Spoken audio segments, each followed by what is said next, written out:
In on this Good Friday. And we are praying that God will bless you in a special way. We come almost towards Resurrection Sunday.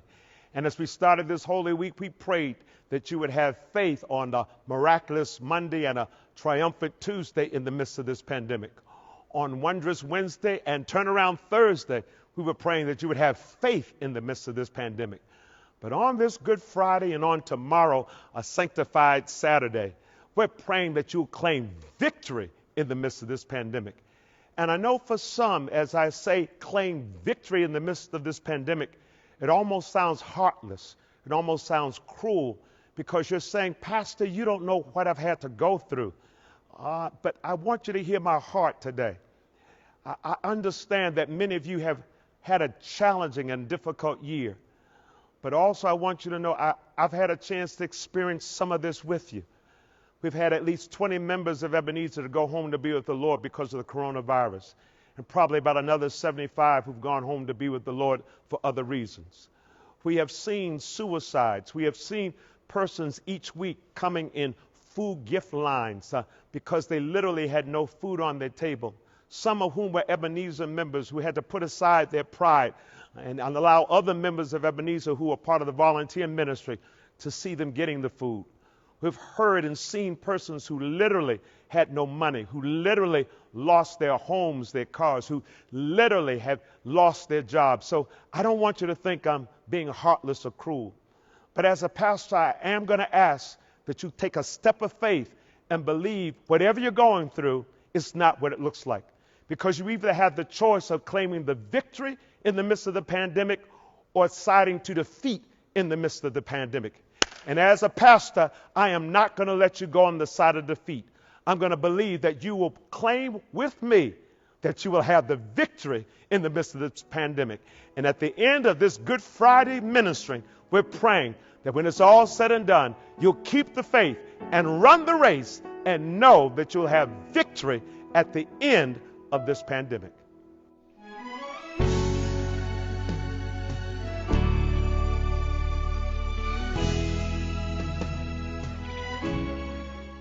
On this Good Friday, we come looking at Revelations chapter 5. It's initially starting off with verses number 1 through 3.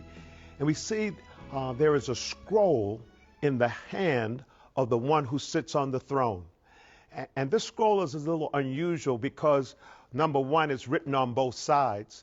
And number two, it has 7 seals on it.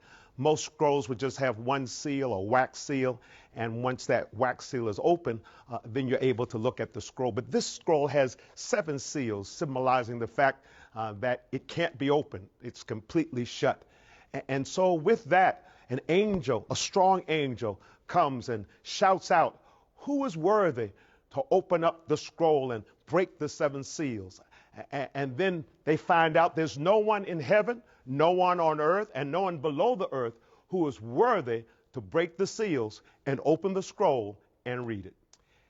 And after the elder told John to stop crying, he then told John to look. And as John looked, he saw a lion from the tribe of Judah, who was the heir to David's throne. And as he looked, he was told that this is the one who had won the victory, who was able to open the scroll and to loose the 7 seals. And why are we talking about this on Holy Week? Why are we talking about this on Good Friday?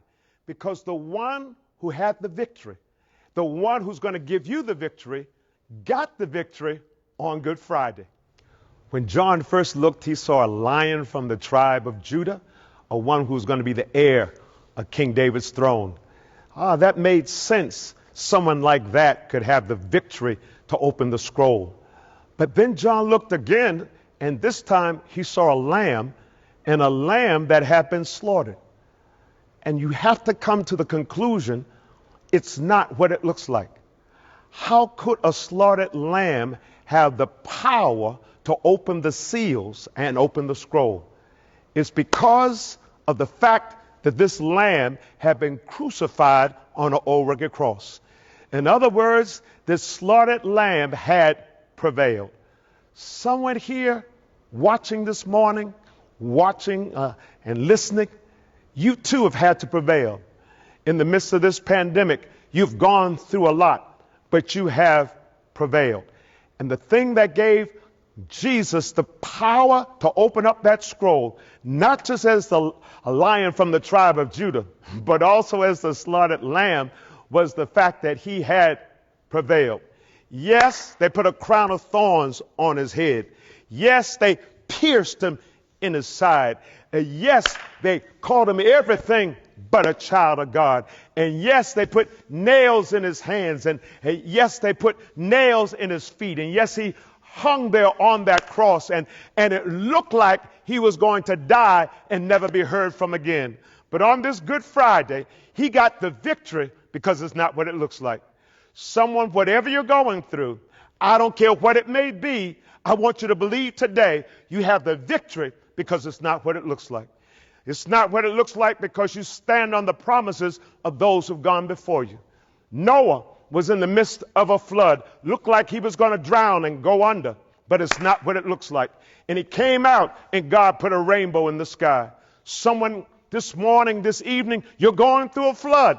But you need to know that God is going to have you get out, and he's going to give you a covenant to know he's never going to leave you nor forsake you. Moses was facing an Egyptian army behind him and a Red Sea in front of him. He was between a rock and a hard place, but it wasn't what it was looking like. And God made a way out of no way. Someone here today, you are between a rock and a hard place, but you need to know it's not what it looks like. For God is going to miraculously make a way for you as well. Joshua was facing a Jericho wall, impenetrable, but it's not what it looks like. For God had that wall to come tumbling down. Someone today, you're looking at a wall and you don't know how you're going to make it. But you need to know God has the power to tear down walls. It was a case by which Esther, people were getting ready to be killed.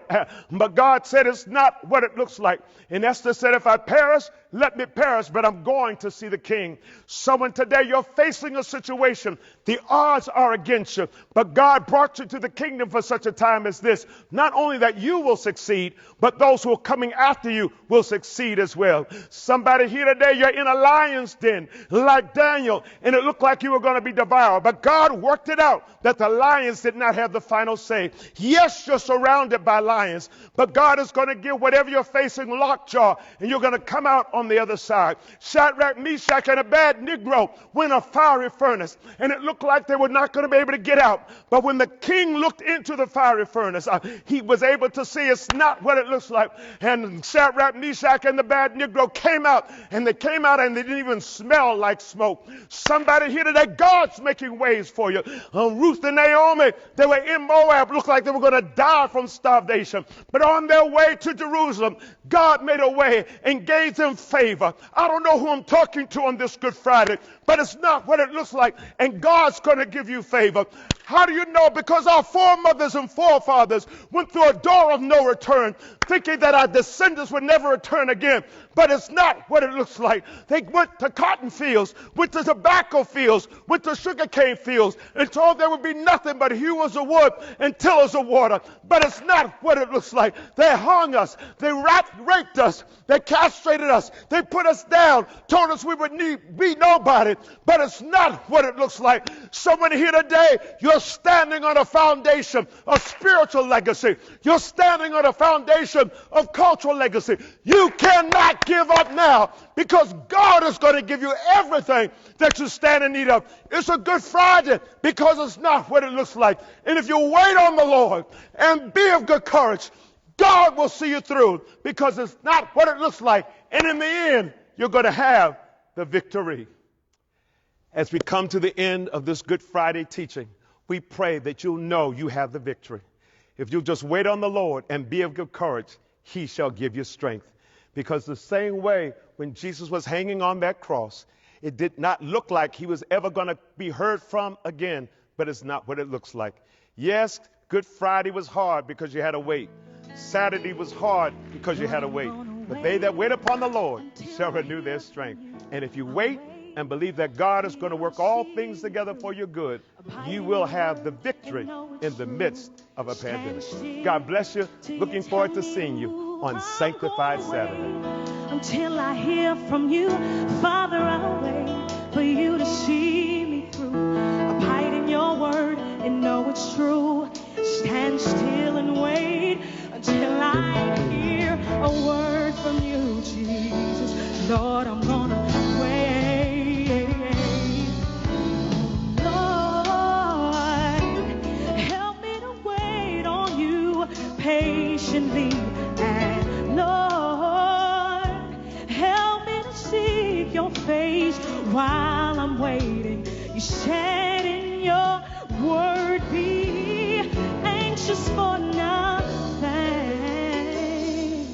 So I'll continue serving